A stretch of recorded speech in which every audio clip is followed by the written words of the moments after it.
Irei apresentar uma videoaula pelo Instituto Federal de Pernambuco com conteúdo sobre oscilações mecânicas do projeto de residência pedagógica, turma 2, de 2020 a 2022, com o preceptor professor Fernando Araújo. O tema que irei abordar para vocês será o movimento harmônico simples, ou como conhecido, MHS. Uma rápida introdução para vocês. O estudo do movimento harmônico simples, MHS, é de grande importância nas ciências, pois praticamente todos os movimentos presentes na natureza são periódicos, ou seja, se repetem com certa regularidade. Eu posso trazer alguns exemplos para vocês, como um exemplo, a natureza. Ele existe muitos fenômenos repetitivos. Um exemplo seria o movimento da Lua em torno da Terra em torno do Sol, um batimento cardíaco, o pêndulo do relógio, como vocês podem ver aí no slide, o pistão de um motor automotivo, a oscilação da corrente elétrica, mas não param só por aí. Existem inúmeros tipos de oscilações mais complexas, como a vibração amortecida de um carro, a vibração do estádio de futebol durante o jogo, e essas oscilações elas podem ser entendidas inicialmente a partir do estudo de exemplos mais simples, com o MHS. E outra coisa que vocês devem ter conhecimento é que todo movimento que se repete a intervalos regulares ele é chamado de movimento periódico ou movimento harmônico. Não entendi. Tem como ser mais simplificar melhor, Caio? Posso sim. Vê, se um fenômeno ele se repete em intervalos de tempos iguais, ele vai ser chamado o quê? Periódico. Se ele apresenta um movimento de vai e vem, passando sempre por uma posição central, na ida e na volta, ele é chamado de oscilatório. Uma propriedade importante desse movimento oscilatório é a frequência. E o que é essa frequência? Essa frequência é o número de oscilações completas por segundo, que no SI, como vocês conhecem, que é o Sistema Internacional, é Hertz. Aí ela está definida que um Hertz é uma oscilação por segundo, que vai valer um segundo elevado a menos 1. Uma grandeza relacionada à frequência é o período. E o que seria esse período? Seria um tempo necessário para completar uma oscilação ou um ciclo. E o período, como vocês podem ver aí a fórmula, é T igual ao 1 sobre a frequência. O período é conhecido como o inverso da frequência. A frequência é conhecida por essa letra F e o período por esse T. Se eu fosse definir um movimento harmônico simples formalmente, como é que eu poderia descrevê-lo? Poderia dizer que seria todo movimento retilíneo e oscilatório em que a abscissa x, chamada no caso de deslocamento, varia com o tempo t, segundo uma função que eu vou apresentar para vocês agora.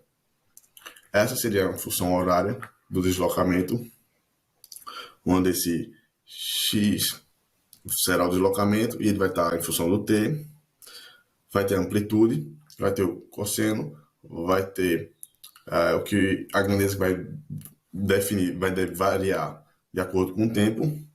E aqui eu tenho que vocês precisam saber também o quê? Que essa amplitude, esse xm, esse ômega e esse φ, elas são constantes. E que esse xm e esse xm e esse ômega, eles são diferentes de zero. Vamos agora apresentar ela de uma forma mais detalhada, essas grandezas.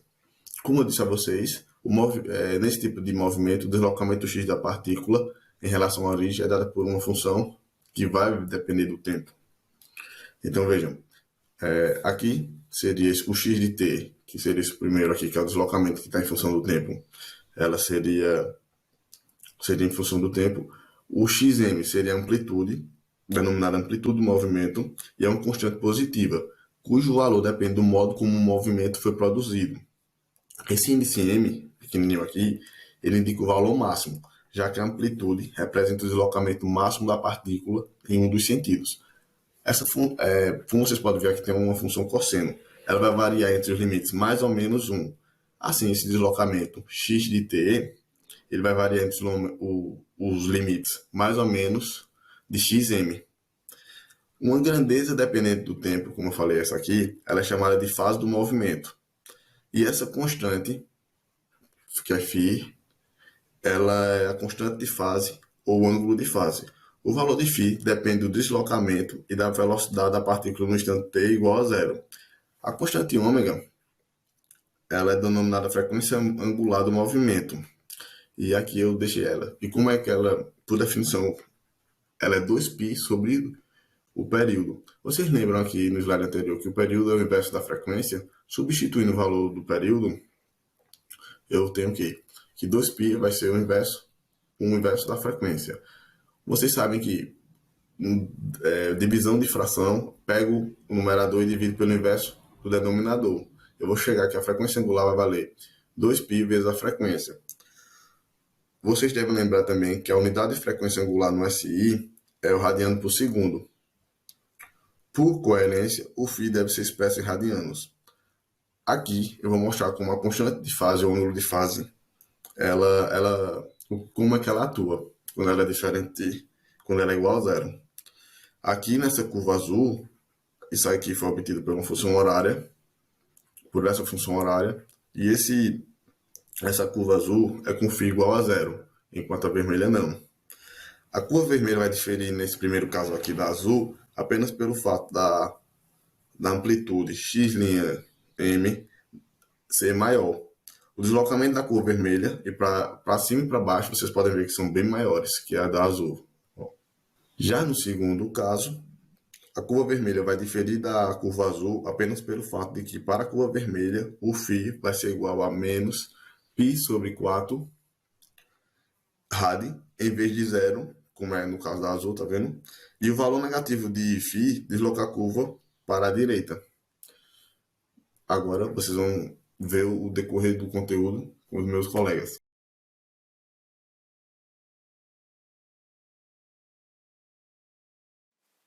Bom, agora nós vamos ver a energia no movimento harmônico simples. Mas o que é essa energia no MHS? Para a gente entender o que é essa energia no MHS, a gente vai observar essa situação onde temos uma mola e uma das extremidades dessa mola ela está presa à parede e a outra extremidade ela está presa a um corpo, ou seja, a um bloco de massa M.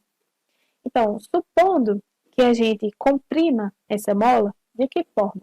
Puxando o bloco para a esquerda e depois a gente solte esse bloco, esse sistema vai começar a oscilar desse jeito que a gente está vendo aí na animação. Para a esquerda, para a direita. Para a esquerda, para a direita. Sempre passando pelo ponto de equilíbrio. E o que é esse ponto de equilíbrio? É quando a nossa mola ela não sofre elongação. Dizemos que é quando a mola está relaxada. E aí, o que vai acontecer com a nossa energia nesse sistema ao longo dessa oscilação, desse movimento de vai e vem? Quando estamos aqui na posição de compreensão máxima, de amplitude menos A, quando esse sistema está no início, né, quando a gente comprensou a mola, mas não soltou, se a gente não soltou, então não ocorreu o movimento, se não ocorreu o movimento, a nossa velocidade será igual a zero. Se a nossa velocidade é igual a zero, nessa posição, então a energia cinética também será igual a zero, porque não está acontecendo movimento. Então, a única energia que está atuando sobre esse nosso corpo, nessa posição de compreensão máxima, é a energia potencial elástica. E aí, quando soltamos esse bloco, que está comprensado, esse sistema ele passa a ter movimento. Então, vamos ter velocidade máxima. Se temos velocidade, não vamos ter mais energia potencial elástica. Nossa energia potencial elástica vai ser igual a zero. Ou seja, o que aconteceu? A nossa energia potencial elástica, ela se transformou em energia cinética, energia do movimento, porque ele passou a ter movimento. E essa energia, ela vai aumentando, até que toda essa energia potencial se transforme em energia cinética, que será onde o bloco vai passar pela posição de equilíbrio novamente. E aí o que vai acontecer? Devido à inércia, o movimento do bloco continua. No que continua, a mola vai continuar a esticar novamente. E a gente vai ter energia potencial.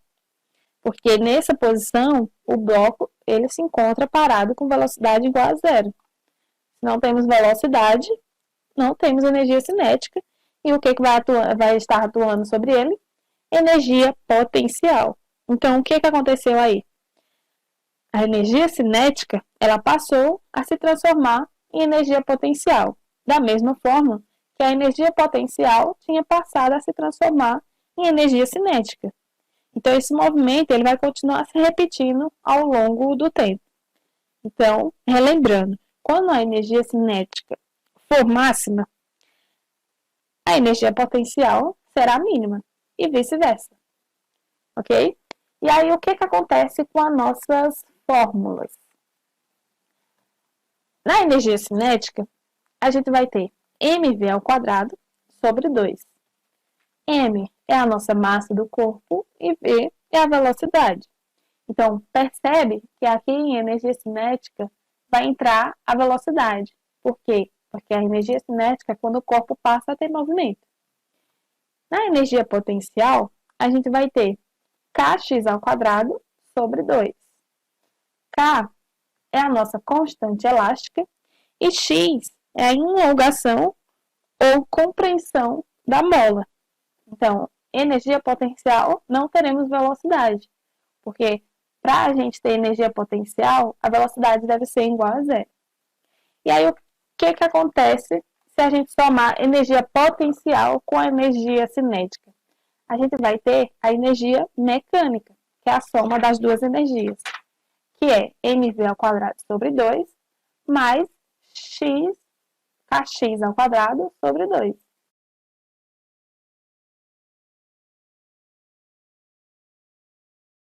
Bem, pessoal, agora iremos falar sobre a dinâmica de forças, né, do movimento harmônico simples no sistema massa-mola horizontal e posteriormente no sistema massa-mola vertical. Bem, olhando aqui esse sistema de massa-mola horizontal, temos que, nessa primeira situação, o bloco saiu do ponto 0 para o ponto A, devido a alguma ação externa, seja alguém puxando ou empurrando o sistema, enfim. E com isso, quando ele sai do ponto 0 para o ponto A, a lei de Hooke começa a agir no sistema. E essa lei de Hooke é conhecida como uma força restauradora.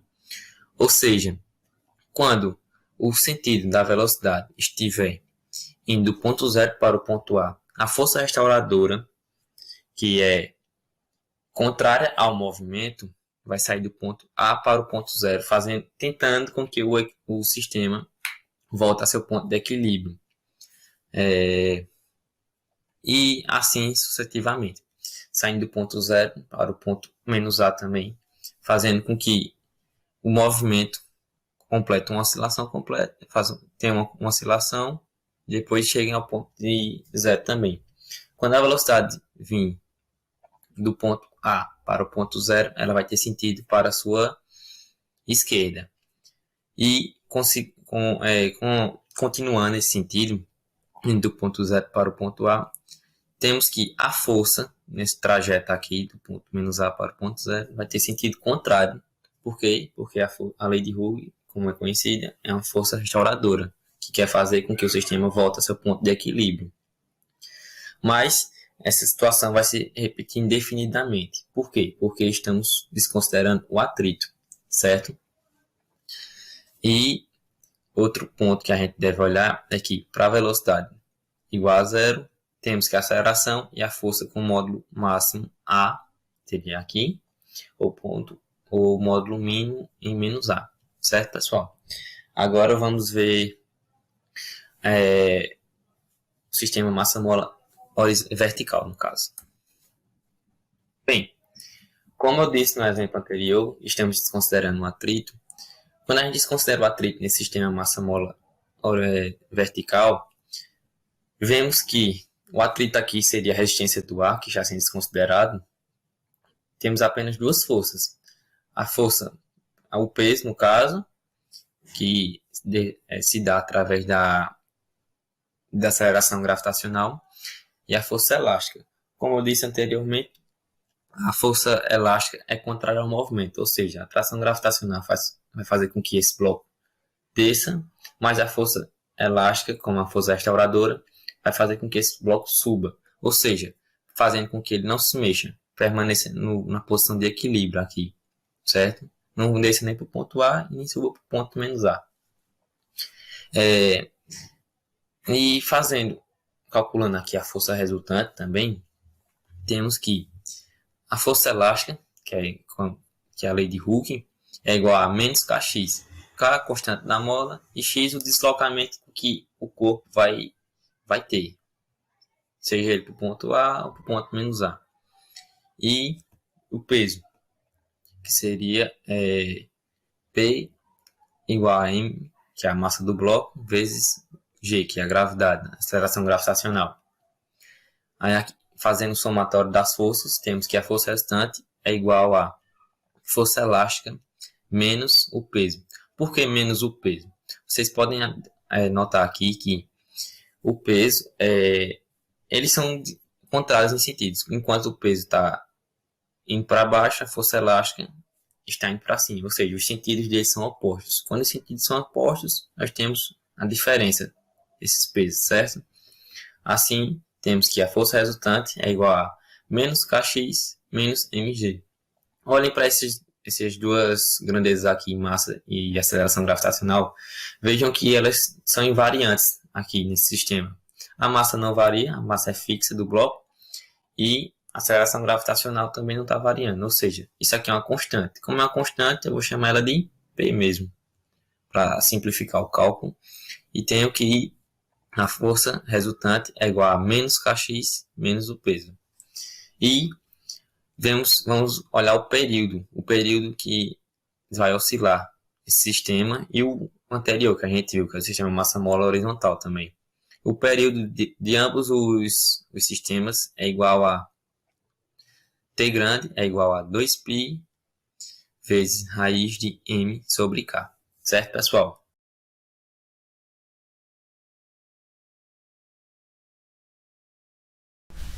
Bom, pessoal, agora para exemplificar um pouco do que a gente viu até agora, eu vou dar alguns exemplos onde o movimento harmônico simples pode aparecer. Um caso famoso é o sistema massa-mola, onde a gente tem um corpo qualquer que possui massa atrelado a uma mola que está livre para se movimentar. A gente percebe que se dermos uma força inicial no bloco, o sistema massa-mola prossegue em um movimento harmônico simples. Claro, se a gente ignorar a resistência do atrito que existe entre o bloco e o chão. Um outro exemplo de movimento harmônico simples é o pêndulo simples, onde a gente, outra vez, ignorando os efeitos de resistência do ar e dá um movimento inicial ao pêndulo, ele prossegue em um movimento harmônico simples. E aqui está uma representação gráfica de um movimento harmônico simples qualquer, onde geralmente o movimento da partícula ou do corpo pode ser descrito como uma função senoide ou cossenoide. E para exemplificar mais ainda, vamos a uma pequena simulação que envolve um sistema massa-mola. Bom, nessa simulação a gente tem duas molas que estão suspensas no alto e a gente percebe que se colocarmos um peso qualquer em uma das molas e soltarmos, o movimento produzido será justamente um movimento harmônico simples. E será simples porque nessa simulação a gente está desconsiderando o efeito do atrito entre o ar e o bloco. E se a gente colocar um outro peso, agora com a massa menor que o primeiro, a gente percebe que a oscilação é diferente do primeiro caso,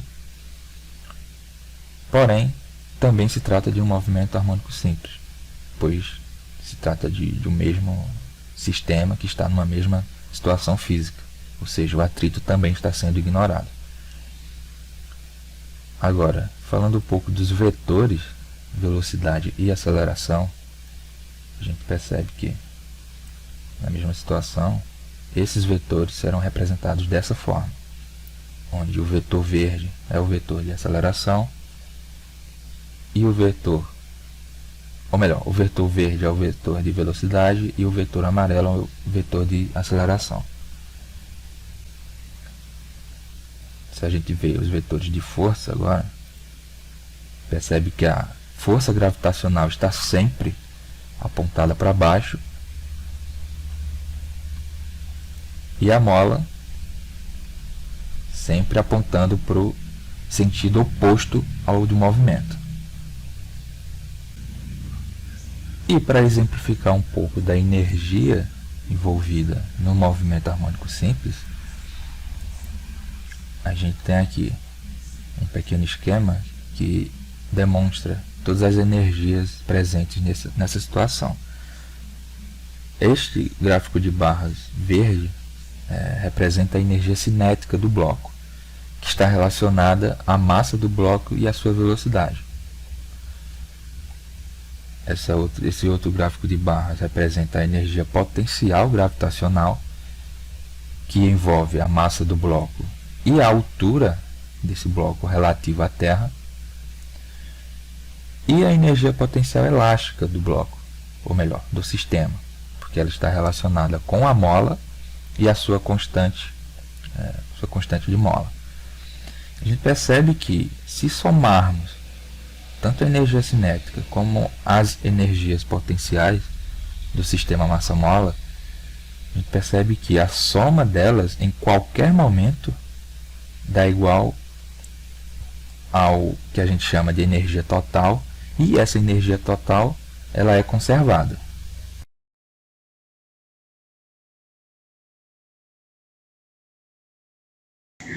Movimento harmônico simples e movimento circular uniforme. Falando um pouquinho do contexto histórico, foi Galileu que descobriu os 4 maiores satélites de Júpiter usando um telescópio que ele mesmo construiu. E após algumas semanas de observação, ele constatou que esses satélites eles estavam se deslocando de um lado para o outro do planeta, no que hoje chamaríamos de movimento harmônico simples. Foi através dessas observações realizadas por Galileu que foi possível determinar a posição da Lua Calisto em relação a Júpiter. E também foi percebido que Calisto ele se movia com uma velocidade praticamente constante em uma órbita que era quase que circular em torno de Júpiter, na qual esse movimento ele seria um movimento circular uniforme.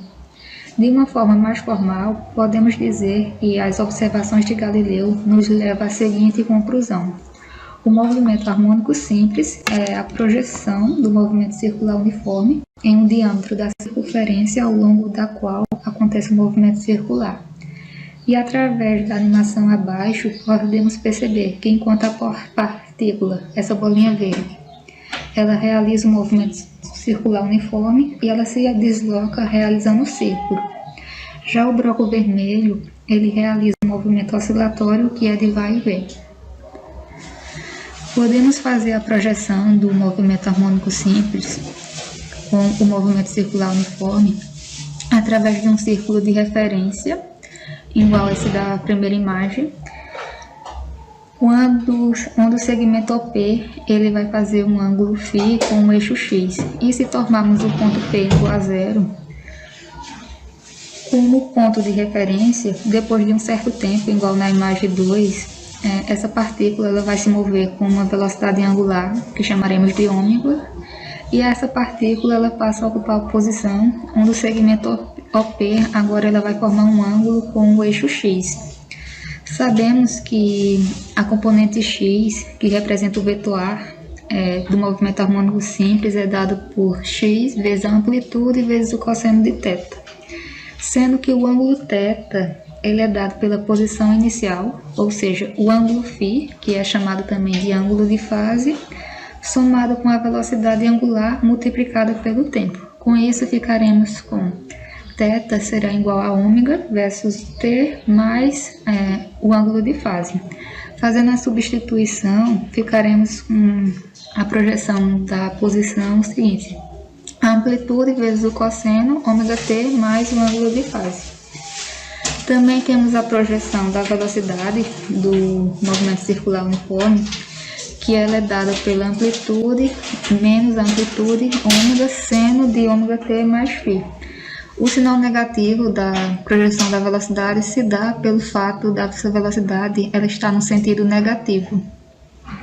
E também temos a projeção da aceleração, que se encontra negativo também, pois ela está no mesmo sentido da velocidade. Por fim, a gente percebe que a projeção de todos os parâmetros do movimento circular, ou seja, a posição, velocidade e aceleração, ela vai fornecer os valores correspondentes dos parâmetros do movimento harmônico simples.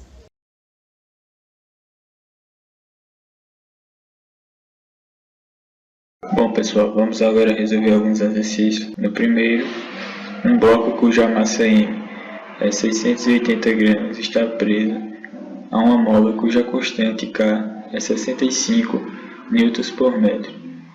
O bloco é puxado em uma superfície sem atrito por uma distância x igual a 11 cm a partir da posição de equilíbrio em x igual a 0 e liberado sem velocidade inicial no instante t0. A letra A, vamos determinar a frequência angular, onde utilizaremos a equação de frequência angular, onde frequência angular é igual a raiz da constante elástica dividido pela massa. Substituindo os valores, encontraremos uma frequência de 9,78 radianos por segundo. Para acharmos a frequência F, faremos frequência igual a frequência angular dividido por 2π. Então dividimos a frequência angular que achamos de 9,78 radianos por segundo por 2π radianos. Assim encontraremos uma frequência de 1,56 Hz. Para o período, basta dividirmos 1 pela frequência F. Dividindo 1 por 1,56 Hz, encontraremos 0,64 segundos. Este será o período de movimento. Na letra B, para determinar a amplitude das oscilações, basta fazer uma breve análise. O bloco está em superfície sem atrito e encontra-se a 11 cm da posição com energia cinética nula e energia elástica máxima. Ou seja, se a energia cinética dele é nula, ele chegou a um limite de movimento. Como a energia elástica é máxima, ele fará o movimento agora no sentido contrário. Assim podemos determinar que a amplitude será xm igual a 11 cm. Na letra C, determinaremos a velocidade máxima. A velocidade máxima será o produto entre a frequência angular e a amplitude. Multiplicando a frequência pela amplitude, encontraremos a velocidade máxima de 1,1 metros por segundo. Na letra D, iremos encontrar a aceleração máxima.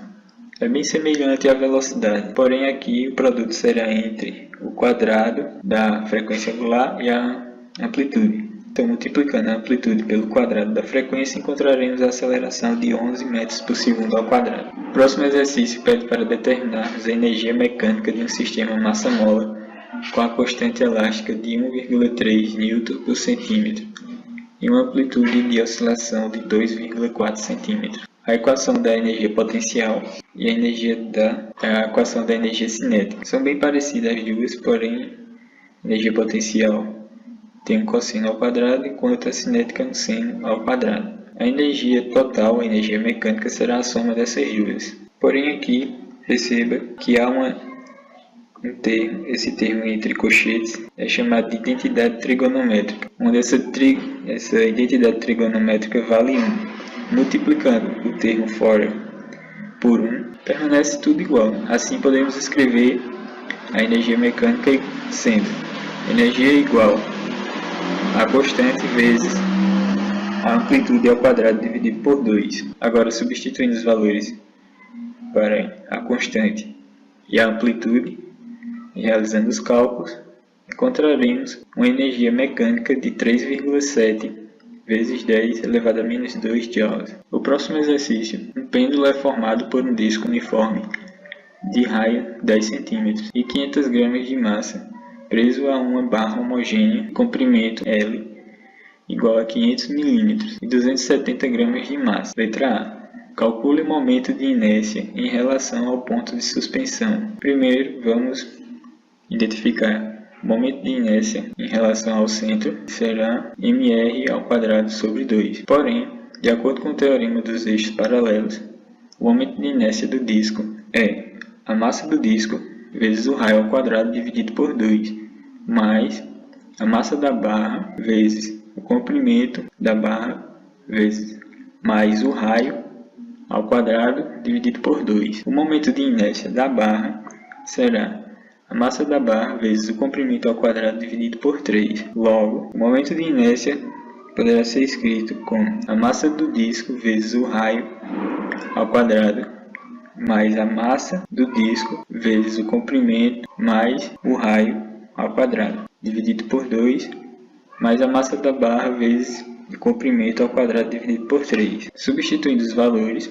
e realizando os cálculos, encontraremos um momento de inércia de 0,205 kg/m².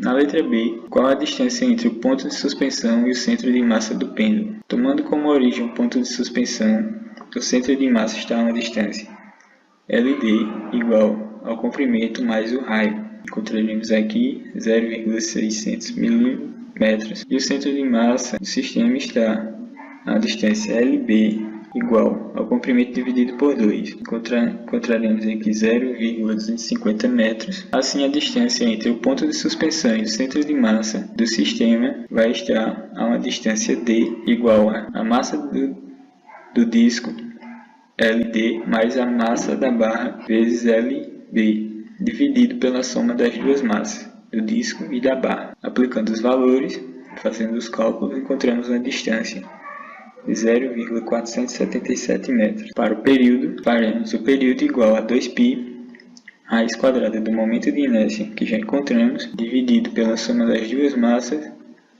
vezes a gravidade, vezes a distância. Aplicando mais uma vez os valores, encontraremos um período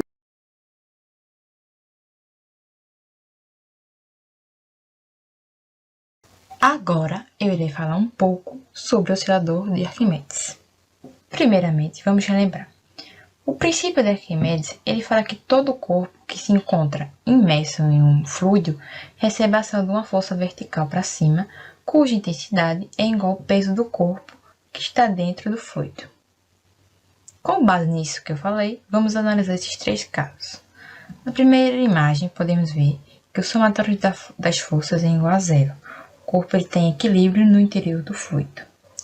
No segundo caso, a força peso é maior que a força de empuxo, ou seja, o corpo afundou. E no terceiro caso, a força peso é menor que a força de empuxo. E então, no caso, o corpo ele sobe até atingir o equilíbrio com a parte emersa. Com base nisso tudo que eu falei, a gente pode perceber que o empuxo ele funciona como uma força restauradora. Por que uma força restauradora? Porque ela é a força responsável, que no caso irá ser responsável pelo movimento oscilatório da esfera.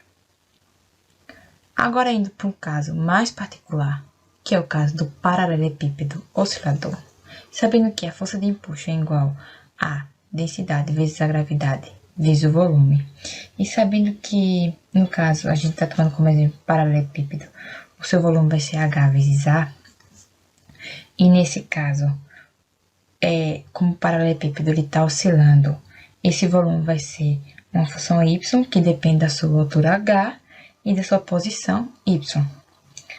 A área, ela não muda, e y, a área da base, no caso, e y é a parte da altura do bloco que está submersa. A força resultante é igual à força de empuxo. Isso implica dizer que a força resultante é igual à densidade da água vezes a gravidade vezes A vezes Y. Isso aqui, ó, é uma constante. Agora Y não, Y é uma variável. Fazendo uma analogia com o sistema massa-mola do movimento harmônico simples, o modo da força elástica a gente sabe que é K vezes X. K é uma constante e X é uma variável. E o período de oscilação é igual a 2π raiz de m sobre K.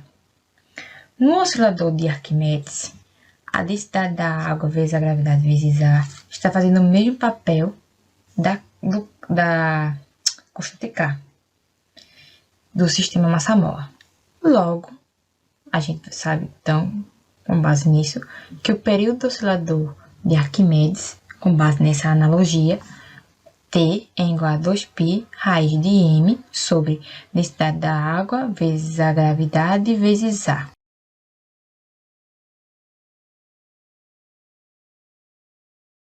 Então, pessoal, inicialmente eu vou fazer a seguinte pergunta. Quanto tempo levaria para você viajar ao longo de um túnel que atravessa o centro da Terra? Aqui ao lado tem uma simulação, representando aqui o túnel, né, no centro da Terra. Aqui o ponto O seria o centro. Imagine que você está aqui no carro, né, representado por esse ponto vermelho, e que está atravessando esse túnel. Observa aqui que o sistema físico parece com algo que a gente já estudou, né? Veja que aqui tem um movimento oscilatório. Então, inicialmente a gente tem que fazer a seguinte modelagem, né? Uma modelagem de um caso ideal, que a Terra é esférica, então o volume é dado por essa expressão, que a densidade volumétrica é uniforme, e a gente vai desprezar os efeitos da resistência do ar. Considerando isso, sabendo que a força resultante é dada por a massa vezes a aceleração, e que a força resultante aí, no caso, né, que a aceleração é a aceleração da gravidade, que é o G, e que a força gravitacional, dada pela lei da gravitação universal de Newton, é dada por essa expressão, e sabendo ainda que a única força resultante é justamente essa força, a gente vai igualar essas duas expressões com o objetivo de cancelar a massa do carro, né? Então, a expressão da aceleração da gravidade é dada por essa daqui, ó. G, m, né? Esse G é uma constante, esse m é a massa da Terra, e esse é a distância, né, relativa ao centro da Terra. Então, lembrando que o volume é dado por essa expressão, que a densidade volumétrica é dada pela massa sobre o volume, meio pelos extremos aqui a gente chega nessa expressão. Onde tem V aqui eu vou substituir por 4/3 de πr ao cubo, a gente vai chegar que a massa da Terra vale isso. Como aqui tem m, eu vou substituir essa expressão aqui, o objetivo aqui, ó, de simplificar. R ao cubo dividido por R ao quadrado, sobra o R. Então, a aceleração é dada por essa expressão. Então, a pergunta que eu vou fazer agora é o seguinte. Quanto vale essa constante da gravitação universal em termos de constante conhecida? Vamos pegar o caso que o carro, né, está na superfície da Terra. Se ele está na superfície, então a aceleração da gravidade é justamente a que a gente já conhece, né? Aproximadamente 9,8 metros por segundo ao quadrado. Então é o G0. E se ele está na superfície, a distância relativa ao centro da Terra vai ser justamente o raio da Terra. Pegando essas constantes aqui, jogando nessa equação, a gente vai isolar o G, né? Faz o meio pelos extremos, a gente chega que a aceleração a constante, né, da gravitação universal é dada por essa expressão. Como a aceleração é dada por essa expressão aqui, e você já descobriu quem é o Gzão, né? Só é substituir essa equação aqui no lugar de G. De modo que a gente vai simplificar aqui, ó, 3 com 3, 4 com 4, π com π, né? E ρ com ρ. Então a aceleração vai ficar assim, bem simples, né? A equação vai depender da distância, né, que o carro vai estar do centro da Terra, o raio da Terra e a aceleração da gravidade no centro da Terra. Sabendo que a força resultante é dada por essa equação, onde tem um G, eu vou substituir por essa fórmula aqui, ó. Então a força é dada por essa expressão. Então a gente pode fazer uma analogia com o caso que a gente já viu, né, da força elástica. Aqui peguei o módulo da força elástica, que vale Kx. Veja que mg0 sobre rt é constante, né? São valores constantes. O que vai variar só é a distância que o carro vai estar com relação ao centro da Terra. Aqui, o k é a constante e o x é a variável. Então, a gente pode fazer que o k está para essa expressão, assim como o x está para r, né? X variável, k constante e essa expressão constante. Para o sistema massa-mola, né, a gente tem um MHS, o período de oscilação é 2π raiz de m sobre k, onde tem k, eu vou substituir por essa equação aqui, ó. De modo que a gente vai resolver essa fração, simplificar a massa e descobrir que o período é 2π raiz de r de t sobre g0, onde raio e o g0 a gente conhece. O raio da Terra vale 6,37 vezes 10 a sexta metros, a aceleração da gravidade 9,8 metros por segundo ao quadrado. Substituindo esses valores na equação que a gente determinou, né, o resultado vai ser dado em segundos, para chegar em minutos, basta dividir por 60. Então, o período vale 84 minutos. Veja que o período é o tempo do carro ir e voltar. Então, qual é o tempo de ida? Né? O tempo de ida vai ser igual ao tempo de volta. Então, o tempo de ida vai ser justamente 84 dividido por 2, 42 minutos.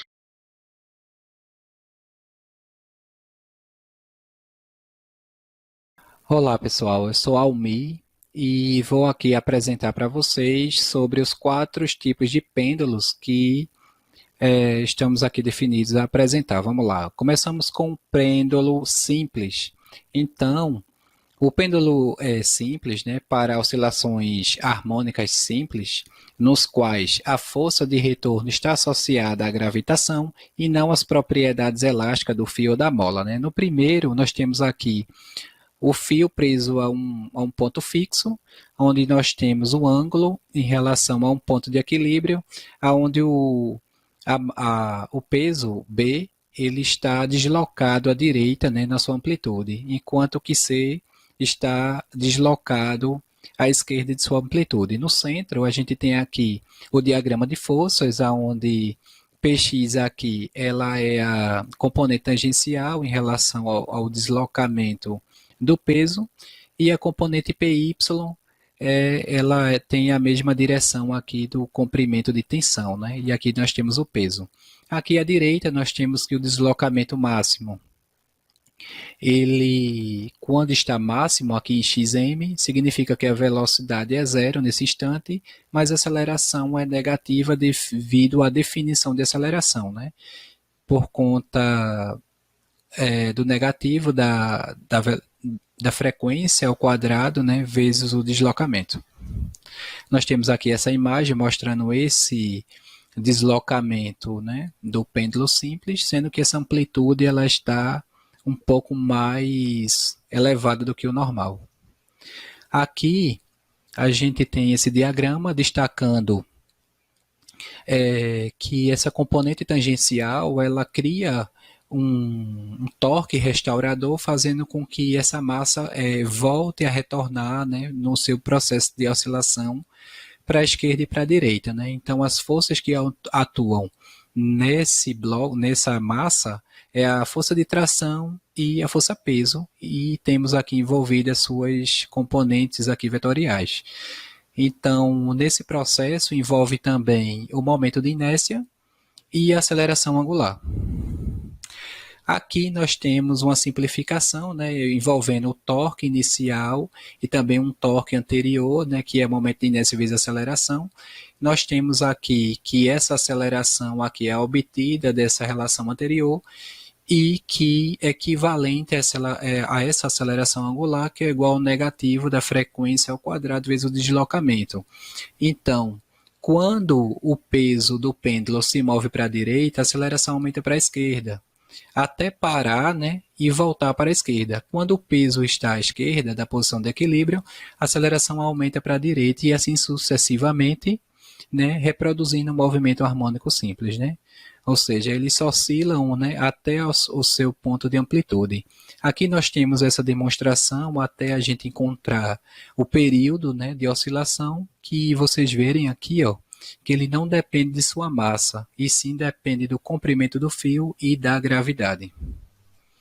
Aqui nós temos o pêndulo físico, onde ele está deslocado à esquerda do seu centro de ângulo, né, na sua amplitude, em relação ao centro de equilíbrio, onde nós temos aqui a componente tangencial, o mg seno de θ, e o peso e outra componente que é no mesmo sentido aqui do fio L, sendo que aqui não é um fio, aqui é um corpo que é um pêndulo físico, então ele tem uma distribuição desordenada de massa, né? Onde o comprimento vai do seu ponto fixo até o seu centro de massa. Então, o seu período ele é igual a 2π raiz de momento de inércia sobre mgl, né? Onde L vai ser até o seu centro, né, de massa, que o centro de massa é uma média onde se reúne assim, onde se concentra essa massa, né? Agora, Se o momento de inércia seja igual a ml ao quadrado, vai depender também da forma desse objeto, né? Vai depender aí dessa proporcionalidade de massa. Se o pêndulo físico ele não oscila, ou seja, se o ponto fixo é o centro de massa, nós temos o comprimento igual a zero e o período é infinito, ou seja, não chega a completar uma oscilação. Aqui nós temos que o pêndulo físico com um ponto fixo inicial que oscila com um período de tempo, né, corresponde a um pêndulo simples de comprimento inicial e o mesmo período. E o ponto do pêndulo físico, que fica a uma distância inicial ao ponto fixo, é chamado de centro de oscilação do pêndulo físico para o ponto de suspensão dado. Podemos medir G também, né, através dessa equação do momento de inércia, onde através desse momento de inércia a gente pode descobrir, isolando a gravidade, né, para uma nova equação para a gente descobrir qual é a gravidade em um certo ponto da superfície da Terra, né? Isso acontece, né, para fazer estudos geofísicos. Aqui nós temos esse estudo, né, para um pêndulo físico, que a gente tem aqui uma régua rosa e uma distância h até o centro de massa. Então a gente quer descobrir qual é o período de oscilação nessa régua aqui que está presa a um ponto físico, num ponto fixo no caso, né? E nós temos aqui o período e a gente fazendo aqui algumas propriedades, vocês podem pausar o vídeo depois e perceberem que a resolução desse período é 1,64 segundos. Então, a gente percebe que também para um pêndulo físico, a massa, o período não depende da massa do pêndulo, né? Ou seja, o resultado não necessitou da massa aí do objeto. Aqui nós temos um pêndulo de torção, onde nós temos que a extremidade fixa aqui na parte superior, onde nós temos um fio de suspensão, onde está preso a um disco. Esse disco ele realiza uma rotação horizontal, aqui seja para a direita ou para a esquerda, onde nós temos uma reta de referência, onde vamos ter essa oscilação, né? Então, nesse disco, nós temos um disco que provoca um torque restaurador, né, devido à lei de Hooke. Então, esse torque ele vai ser igual ao negativo dessa constante de torção vezes o ângulo que vai ser realizado nesse movimento. Então, nós vemos que essa constante ela vai depender do comprimento do diâmetro e do material. Ou seja, são detalhes importantes relacionados a esse pêndulo de torção. E pegamos essa equação do período anterior e substituindo nessa nova aqui, destacando que o período agora é 2π raiz do momento de inércia sobre a constante de torção. Aqui nós temos o pêndulo cônico, onde o que acontece ele se assemelha a um pêndulo simples, sendo que agora o seu movimento é de rotação em relação a um plano horizontal. Ele pode ser um movimento tanto circular quanto elíptico, né? Um movimento em que essa partícula ela pode girar tanto anti-horário quanto horário. E o somatório das forças, como aqui a tensão e o peso, o somatório disso vai dar na resultante centrípeta. Então, em qualquer ponto que esse objeto esteja, a sua resultante está voltada ao centro dessa trajetória. Aí nós temos essa relação que envolve a tangente e vamos chegar numa resolução em que a frequência angular vai ser igual à raiz da gravidade sobre o cosseno de θ vezes o comprimento do fio, né? Aqui nós temos essa imagem onde representa o movimento desse pêndulo cônico e numa velocidade constante em relação aí às suas componentes de força, né? Tanto força de tração como força gravitacional. E aqui está nossas referências de todos os residentes participantes. Então, nós agradecemos a atenção de todos e até mais, pessoal.